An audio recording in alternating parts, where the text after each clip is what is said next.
యేసుక్రీస్తు ప్రభు లోకంలో ఉన్నప్పుడు ఎన్నో అద్భుతాలు చేశాడు, ఎన్నో మహత్కారములు చేశాడు. ఎందుకు చేశాడు? నా బిడ్డలు బాగుండాలి. తండ్రి పనుల నిమిత్తం ఆయన లోకానికి వచ్చినట్టుగా మనం చూస్తూ ఉన్నాం లేఖనాల ద్వారా. ఆయన లోకానికి లేఖనాల ప్రకారంగా వచ్చాడు, లేఖనాల ప్రకారంగా మరణించాడు, లేఖనాల ప్రకారంగా మృత్యుంజయుడైన లేచాడు. మన కొరకు దారి చూపించి, మార్గాన్ని చూపించి, పరలోకాన్ని చూపించి, నేనే మార్గం, నేనే సత్యం, నేనే జీవం, నా ద్వారా తప్ప తండ్రి యొద్దకు చేరతారనే మాటలు తెలియజేసి ఆయన వెళ్ళిపోయినట్టుగా మనం చూస్తూ ఉన్నాం. ఆయన ఈ లోకంలో ఉన్నప్పుడు ఎన్ని అద్భుతాలు చేశాడో మీతో నేను పంచుకోవాలని ఆశపడుతూ ఉన్నాను. అప్పుడు ఎలా జీవించాలో తెలియదు, నా నోటితో ఒప్పుకొని విడిచిపెడుతున్నా, ఎప్పుడు నుంచి నీ కొరకు సాక్షిగా బ్రతుకుతానని ఛాలెంజ్గా తీసుకొని మీరు బ్రతికినట్టయితే దేవుడు చేసిన అద్భుతాలు మీరు బ్రతుకుంటారని లేఖనాలు సెలవిస్తూ ఉన్నాయి. నేను మిమ్మల్ని ఆదరించేదను అనే అంశంతో మీతో మాట్లాడాలని ఈ రోజు ఉదయం సమయంలో మీకు నేను తెలియపరుస్తూ ఉన్నాను. ఏమంటున్నాడు? నేను మిమ్మల్ని ఆదరించేదను. ఆదరించడం ఎవరైనా ఆదరిస్తారా? నిన్ను ఎవరైనా ఓదారుస్తారా? నిన్ను ఓదార్స్తే శాశ్వతంగా ఓదార్చినట్టేనా? ఒక హాస్పిటల్లో ఒక వ్యక్తి ఉంటాడు, వచ్చి ఓదార్స్తే ఓదార్పునే శాశ్వతంగా ఓదార్చినట్టేనా? చెప్పండి. కొద్ది మాత్రమే వచ్చి పలకరించడం, వచ్చారని పలకరించామని ఒక తృప్తి, అంతే కదండి, అంతే కదా. అంటే ఓదార్పులో ఎన్నో రకాలుగా ఉన్నాయి. ఆ ఓదార్పు అనే విషయాలు ఎన్నో ఉన్నాయి. ఎన్నో ఉన్నాయంటే ఎన్నెన్నో దేవుడు చేసే మేలులు, అద్భుతాలు మన జీవితంలో, మన బ్రతుకుల్లో మనం ఎల్లప్పుడూ అంట సంతోషంగా ఆనందంగా ఉండండి, మరలా చెప్పడం ఆనందంగా ఉండండి అని నువ్వు చేసే పనులను ఆస్వాదిస్తాడు ఆయన. అద్భుత రీతిగా నేను తీర్చిదిద్దుతాడు ఆయన. నువ్వు చేసే పనులు ఏదైతే చేస్తున్నావో దాన్ని ఆస్వాదించుతాడు ఆయన, ఆస్వాదిస్తాడు. అలాంటి అద్భుతాలు చేసి మన క్రీస్తుని బట్టి మన కొన్ని విషయాలు మనము లేఖనాలు పరిశీలించుకుందాం. మరి ఆయన ఈ లోకంలో ఉన్నప్పుడు 12 మంది శిష్యులు ఆయనతో పాటు ఉన్నారు. ఆయన శిష్యుల దగ్గరికి వెళ్ళి ఆయన ఏమి చేశాడు, ఏమైతే వాళ్ళు ప్రయాసపడుతూ ఉన్నారు, వాళ్ళైతే ఏ పనుల్లో ఉన్నారు, అక్కడికి వెళ్ళి ఏ అద్భుతము జరిపించాడో ఒకసారి లేఖనాలు చూసుకున్నామా? ఎందుకంటే బైబిల్ మనకు ఆధారం కాబట్టి బైబిల్ దగ్గరికి మనము వెళ్ళాలి. ఒక్కసారి చూద్దాం. మన చూడండి, మన అంశాన్ని ఏమంటా? నేను మిమ్మల్ని ఆదరించడం విషయంలో ఒక మాట మనకు దేవుడు తెలియజేస్తూ ఉన్నాడు. యేసుక్రీస్తు ప్రభువు మాట్లాడుతూ అక్కడి ఒక మత్తయి సువార్త 4వ అధ్యాయము 19వ వచనం, ఆయన నా వెంబడి రండి, ఏమంట? మనుషులను పట్టుజాలరిగా చేతునని వారితో చెప్పను. ఏ డ్యూటీ చేస్తూ ఉన్నారు, ఏ ఉద్యోగం చేస్తున్నారు, ఏ పనులు చేస్తున్నారు, కొన్ని ముందు విషయాలు ఉన్నాయి. చూడు, చదువునా. యేసు గలిలియా సముద్ర తీరము, గలిలియా సముద్ర తీరమున నడుచుచుండగా పేతురు అనబడిన సీమోను,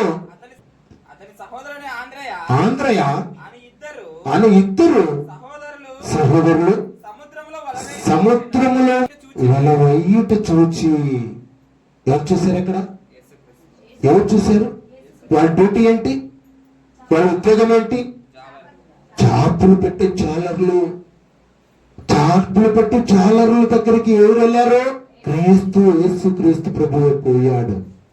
వెళ్ళిన తర్వాత యేసుక్రీస్తు ప్రభు చెప్తూ ఉన్నాడు అక్కడ, అయ్యా నేను చెప్తూ ఉన్నాను ఇప్పుడు అంటే. వాళ్ళేం చెప్తున్నారంటే, ఇప్పుడు మీరు వల వేయండి అంటాడు క్రీస్తు. వల వేయండి, చాపులు చాలా పడతాయి అన్నప్పుడు ఆయన ఏమంటున్నాడు ఇక్కడ? అయ్యా రాత్రంతా కూడా మేము వేసి ప్రయాస పట్టాము, మేము వలలు వేసి ఉన్నాము, అలసిపోయి ఉన్నాము, ఒక్క చాపు కూడా మాకు పడలేదు అని చెప్పినట్టుగా ఎవరు చెప్తున్నారు అక్కడ?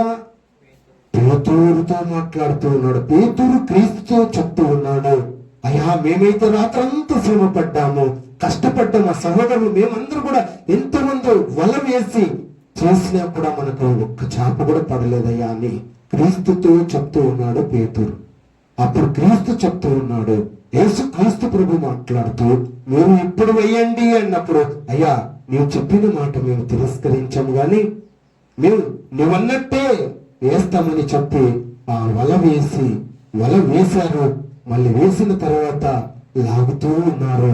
లాగుతూ ఉన్నప్పుడు ఏం జరిగిందండి? అక్కడ చేపలు మస్తుగా దొరికాయి. చప్పట్లు కూడా చాలా చేపలు దొరికాయి. చాలా సంతోషంతో ఆనందంతో పేతురు వాళ్ళ సహోదరుని పిలుస్తూ ఉన్నారు, ఇంకా మీ వలలు ఉంటే మీ ఓడలు తీసుకుని రండి మా దగ్గరికి, మాకు సహాయం చెయ్యండి, మాకు సహాయం చెయ్యండి. ఎందుకు సహాయం చేయాలి? ఏమున్నాయి అక్కడ? చేపలు దండిగా పట్టాయి. వాళ్ళ చేత కావడం లేదు, ఆ చేపలతో తీసుకోవడం చేత కావడం లేదు, మాకు కూడా మీరు సహాయము చెయ్యండి అంటున్నాడు అక్కడ పేతురు. యేసుక్రీస్తు ప్రభు మొట్టమొదటి అద్భుతమును అక్కడ జరిపినట్టుగా మనం చూస్తూ ఉన్నాం. ఈ భూలోకంలో ఉన్నప్పుడు క్రీస్తు చేసిన అద్భుతమును అక్కడ ఆ చేపలు పెట్టు. అప్పుడు ఏం చెప్తున్నాడు ఆయన? చేపలు నిండుగా తోడంతా నిండిపోయింది, చేపలు నిండిపోయాయి, సంతోషం వచ్చేసింది, ఆనందంగా వాళ్ళు అందరూ ఉన్నప్పుడు చెప్తూ ఉన్నాడు, అయ్యా నేను పాపాత్ముడే అంటూ ఉన్నాడు. ఎవరు? పేతురు. నన్ను వదిలిపెట్టి వెళ్ళిపో ప్రభు అంటే, ఎక్కడికి పోతున్నాయా? నీ చేపలు పెట్టు జాలరువి కాదు, మనుషులు పెట్టు జాలరుగా చేసిన చదువు. ఆయన నా ఎంబడి రండి పిలుస్తూ ఉన్నాడు, నా ఎంబడి రండి, నేను మిమ్మును మనుషులను పట్టు జాలర్లుగా నేను చేతును వారితో చెప్పాను. వెంటనే వారు తమ వలలు విడిచిపెట్టి ఆయన వెంబడించారు. ఆయన వెంబడించినట్టుగా చూసావా? వాళ్ళు చేసి వ్యాపారం వదిలిపెట్టారు.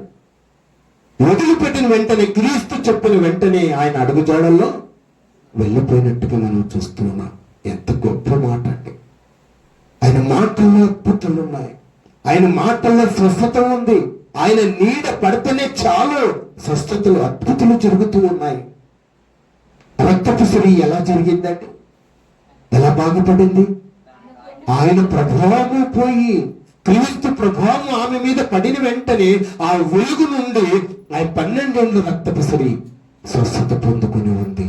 ఆయన కొంగ ముట్టుకున్న వెంటనే స్వస్థత. చూసావా? కొంగలో ఉంది స్వస్థత, ఆయన నీడలో ఉంది స్వస్థత, ఆయన వెలుగులో ఉంది స్వస్థత, ఆయన మాటల్లో ఉంది స్వస్థత. ఎన్నో అద్భుతములు, ఎన్నో సూచక క్రియలు, ఎన్నో మహత్కారములు యేసుక్రీస్తు ప్రభు భూమి పైన చేసినట్టుగా మన చరిత్రను బైబిల్ లేఖనాలు తెలియజేస్తూ ఉన్నాడు. మరి ఒక వ్యక్తి వస్తూ ఉన్నాడు. ఒక దయ్యం పెట్టిన ఒక కుమారుని తీసుకుని ఒక తండ్రి ఆయన దగ్గరికి వస్తూ ఉన్నాడు. క్రీస్తు దగ్గరికి వచ్చి, అయ్యా మీ శిష్యులైతే 12 మంది ఉన్నారే, మీ శిష్యులైతే నా కుమారుని దయ్యాన్ని వెళ్ళగొట్టలేదు అని ఎవరు చెప్తూ ఉన్నాడు? ఆయన ఎవరు చెప్తున్నాడు? యేసుక్రీస్తు ప్రభుకు చెప్తూ ఉన్నాడు. చెప్పిన వెంటనే ఆయన ఏమంటున్నాడు తెలుసా? అల్ప విశ్వాసులారా, అల్ప విశ్వాసులారా. అద్భుతములు జరగాలంటే ఏముండాలి? వాళ్ళకి విశ్వాసం ఉండాలి. చెప్పట్లు కూడా దేనికి మేహకరంగా విశ్వాసం కలిగిన ప్రార్థన రోగి నయమైన లేఖనాలు సెలవిచ్చి ఉన్నాం. ఇప్పుడే చదువుకున్నాం అన్నమాట, ఇప్పుడే చదువుకున్నాం, పేతురు ద్వారా తెలుసుకున్నాం. అల్ప విశ్వాసులారా, మీరు చేయలేదు, అద్భుతము చేయలేదు కాబట్టి వాళ్ళు చెప్తూ ఉన్నారన్నట్టుగా అక్కడ సంభవించినట్టుగా క్రీస్తు చెప్తూ ఉన్నాడు. ఆయన వెళ్ళి నీ కుమారుని తీసుకుని రా ఇక్కడికి అన్నప్పుడు తీసుకుని వచ్చారు. అందుకు యేసు విశ్వాసము లేని మూర్ఖతరము వారలారా, నేను మీతో ఎంతకాలము నేను ఉందును, ఎంతవరకు మిమ్మల్ని సహించుదును, ఎంతవరకు మిమ్మల్ని ఓపిక కలిగి ఉందును, వానిని నా యొద్దకు తీసుకుని రండి అన్నాను. శిష్యులంతా కూడా అక్కడ ఏమేమి మందలించాడా? ఏమైనా పుట్టిన వెంటనే వాళ్ళు వెళ్ళిపోతారు అనుకున్నాడా? చెప్పండి. మనసులో సంతోష పెట్టాడా? వాళ్ళు ఏమైనా అనుకుంటారేమో, వాళ్ళేమని అనుకుని నా వెనక రాకున్నట్టుంటారేమో, నన్ను వెంబడించేవారు లేకున్నట్టు తక్కువైపోతారు అనుకున్నాడా ఆయన? అనుకున్నాడా? అనుకోలేదండి. మరొకసారి చదువునన్నా. అందుకు యేసు విశ్వాసం లేని, ఎప్పుడైతే శిష్యుల మీద తన తండ్రి తన పిల్లలు అద్భుతములు చెయ్యలేదని, దయ్యాన్ని వెళ్ళగొట్టలేదని, యేసు నామంలో దయ్యం వెళ్ళగొట్టునని లేఖనాలు సెలవిస్తున్నాయి కాబట్టి నీ శిష్యులైతే వెళ్ళగొట్టలేదే అని రికమెండ్ చేసినప్పుడు ఆయన చెప్తున్న మాట క్రీస్తు విశ్వాసము లేని మూర్ఖతరము వారలారా, మీతో నేను ఎంతకాలము ఉందును. చూసావా, ఎంతకాలము మీ గురించి ఆలోచించదురు, ఎంతకాలము మీరు అవిశ్వాసులుగా మీరు ఉందురు అని క్రీస్తు అక్కడ ఎవరితో చెప్తున్నాడు? అక్కడ శిష్యులతో మాట్లాడుతున్నాడు. ఎంతవరకు నిన్ను సహించదును, వానిని నా యొద్దకు తీసుకుని రండని చెప్పిన. అంతటి యేసు ఆ దయ్యమును గద్దింపగా ఏమంట మరేం చేయాలి? గద్దించిన వెంటనే ఏమైపోయింది? అది వెళ్ళిపోయింది. ఆ గడియ నుండి ఆ చిన్నవాడు స్వస్థత నందును. ఆ గడియ నుండి స్వస్థత నంది ఉన్నాడు. అక్కడ అద్భుతం చేసినట్టుగా చూస్తున్నా.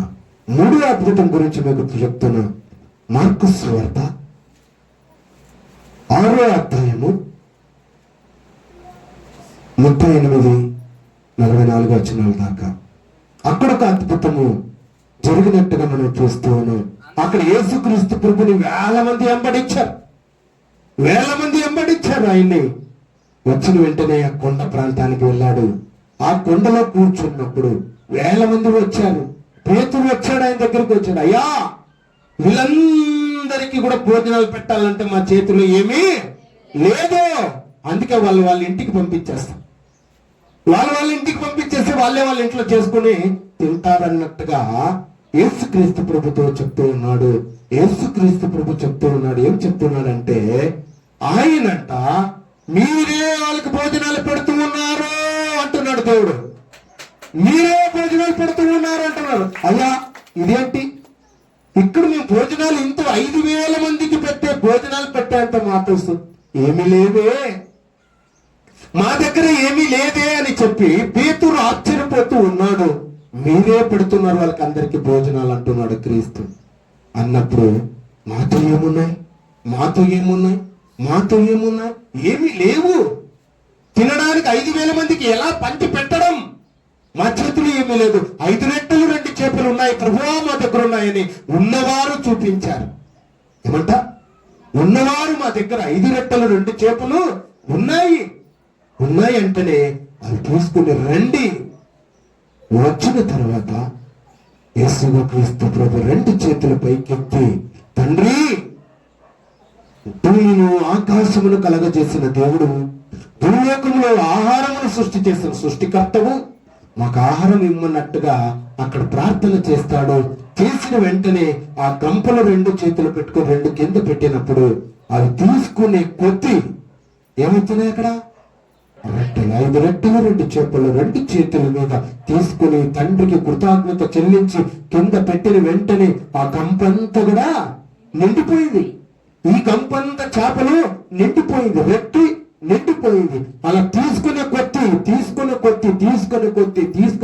నిండుతూ ఉంది, ఖాళీ అవుతా ఉంది, నిండుతూ ఉంది, ఖాళీ అవుతా ఉంది. వాళ్ళందరికి 5,000 మందికి కూడా ఆ 2 చేపలు 5 రొట్టెలు 5,000 మందికి పంచినట్టుగా మనం లేఖనాలు చూస్తూ ఉన్నాం.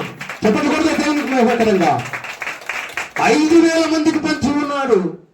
మరి పంచిన వారు 12 మంది ఎక్కడున్నారు? ఆ 12 మంది ఇంకా ఎన్ని ఎక్కువయ్యాయి? 2 గంపలు ఎక్కువైనట్టుగా మనం చూస్తూ ఉన్నాం. ఆ 12 ప్రభు అద్భుతము చేసినట్టుగా మనం చూస్తూ ఉన్నాం. వాక్యంలో చూసుకుందాం. చదువు మార్కు సువార్త 6వ అధ్యాయము 38వ వచనంలో మనం చూసుకున్నట్టయితే మరొకసారి చదువునానా. అందుకు ఆయన మీ యొక్క ఎన్ని రొట్టెలు ఉన్నవి పోయి చూడుడని వారితో చెప్పాను. వారు చూచి తెలుసుకొని 5 రొట్టెలు 2 చేపలు ఉన్నవనెను. మీరు వెళ్ళి ఎవరైనా తెచ్చి ఉన్నారేమో మీరు వెళ్ళి చూడండి. ఈ 5,000 మందిలో ఏమైనా తెచ్చారేమో చూడండి, మీరు వెళ్ళండి అన్నప్పుడు అన్ని చూసిన తర్వాత 5 రొట్టెలు 2 చేపలు మాత్రమే ఉన్నాయి ప్రభువా అని క్రీస్తు దగ్గరికి చదవనా. అప్పుడు ఆయన అందరూ ఏమంట పంతులుగా రవండుగా, అంతే కదండి, పంతులుగా ఇలా రవండుగా కూర్చున్నారు. అక్కడక్కడక్కడ బ్యాచ్లుగా కూర్చుని ఉన్నారు. ఎందుకంటే పంచి పెట్టడానికి బాగుంటుందనే ఒక ఆలోచనతోనే పంచి పెట్టడానికి పంతులుగా కూర్చోండి అన్నాడు. ఆజ్ఞాపించగా వారు 70 మందిను 3 మందిన బ్యాచ్లు అంతటా ఆయన 5 రొట్టెలను 2 చేపలను పట్టుకొని ఆకాశం వైపు ఎత్తి కన్నులెత్తి ఆస్వాదించాడు. ఆ రొట్టెను విరిచి వారికి వడ్డించుటకు తన శిష్యులకు ఇచ్చి ఆ 2 చేపలను అందరికి పంచిపెట్టమని చెప్పాడు. చెప్పట్లుగా పెద్దవారికి అద్భుతమండి. అక్కడ పంచి పెట్టారు. అలా బ్యాచ్లుగా కూర్చోబెట్టాడు. ఒక క్రమశిక్షణగా ఒక పద్ధతిగా అక్కడ ఒక కొండ ప్రాంతంలోనే ఆహారం పెట్టినట్టుగా చూస్తూ ఉన్నాం. చదువు నాన్న. వారందరూ తిన్నారంట. తృప్తి పొందిన తర్వాత మిగిలినంత తృప్తి పొందారంట. ఆకలి నిండిపోయింది, కడుపులు నిండిపోయాయి. తృప్తిగా చూడండి, తృప్తి పొందిన తర్వాత మిగిలిన చేపలను రొట్టె ముక్కలను 12 గంపలు ఎత్తిరి. ఆ రొట్టెలు తినిన వారు 5,000 మంది పురుషులు. ఏమంట? 5,000 మంది పురుషులు. 5,000 మంది పురుషులు. స్త్రీలు లేరా? స్త్రీలు కూడా ఉన్నారండి. ఎంత అద్భుతం అండి. పేతురింటికి వెళ్ళినప్పుడు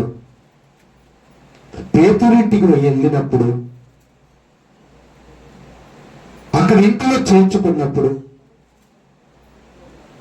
యేసుక్రీస్తు ప్రభుని కూర్చొని పెట్టినప్పుడు ఒక పాపాత్మురాలు వస్తుంది. వచ్చి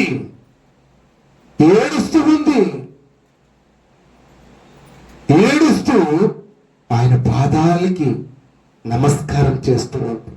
ఆయన పాదాల ముద్దు పెట్టుకుంటుంది. ఎందుకు పెట్టుకుంటుందంటే, నా పాపము చేశాను, నేను అపరాధములు చేశాను, ఎన్నో నేరాలు చేశాను, అయ్యా నేనేనో పాపాత్మురాలని తెలిసి తప్పు చేశాను, నేను వ్యభిచారురాలిని అని ఆమె ఒప్పుకొని ఆయన కన్నీటి కారుస్తూ ఆ కన్నీటితో పాదాలు ఎంటికలతో తుడుస్తూ ఆ పశ్చాత్తాపగా యేసుక్రీస్తు ప్రభు చూశాడు. వీళ్ళంతా కూడా కొనుక్కుంటున్నారు. పాపాత్మురాలు యేసుక్రీస్తు ప్రభు పాదాలు పెట్టుకుంటూ ఉంది అని చెప్పి యేసుక్రీస్తు ప్రభు అక్కడ సమాధానం చెప్పి, అక్కడ నువ్వు నీ పాపాలు క్షమించబడి ఉన్నాయి, నీ సమాధానాలై వెళ్ళిపో అంటున్నాడు. అక్కడ సమాధానాలైపో, నీ విశ్వాసము నిన్ను స్వస్థపరచు, నీ విశ్వాసము నిన్ను కాపాడునని మాటలు తెలియపరుస్తూ ఉన్నాడు.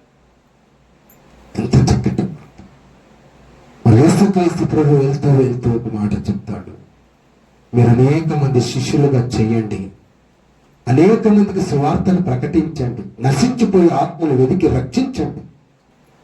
ఎంత చక్కటి మాట. అందుకే నేను మిమ్మల్ని ఆదరించదను అనే మాట మన అంశం చెప్పుకున్నాం కదండి. అంశం ఆదరించిన. మరి ఆయన మాటల్లో ఎన్ని అద్భుతాలు ఉన్నాయంటే, ఆయన ఆదరించిన. నేను మిమ్మల్ని ఆదరించదును, నేను మిమ్మల్ని సమాధానం, నేను మిమ్మల్ని రక్షించదును, నేను మిమ్మల్ని ఆస్వాదించదును, నేను మిమ్మల్ని వ్యాపింపచేస్తాను. నేను వెళ్ళి సర్వలోకానికి వెళ్ళి సువార్తను ప్రకటించండి. నేను వ్యాపింపచేస్తాను. 4 దిక్కులు నీ సంతానమును నేను అభివృద్ధి పరచను వాగ్దానము అబ్రహాంకి ఇచ్చాడు దేవుడు. నీ సంతానం 4 దిక్కులు, తూర్పు, పడమర, ఉత్తర, దక్షిణ 4 దిక్కులు వ్యాపింపచేసేదనని లేఖనాలు సెలవిస్తుంది. దేవుడు అంట, నేను మిమ్మల్ని మనుషుల పెట్టు జాలరులుగా చేసేదనే మాట మనం చదువుకున్నాం.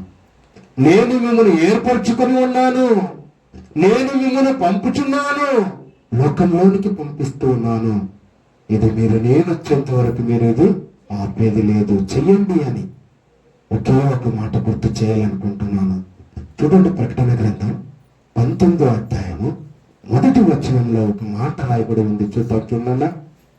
అటు తర్వాత బహుజన శబ్దము అంటే గొప్ప స్వరము పరలోకమెందు ఇలాగు చెప్పగా వింటిని. ఏమంటా? ఎక్కడ విన్నారు ఈ మాట?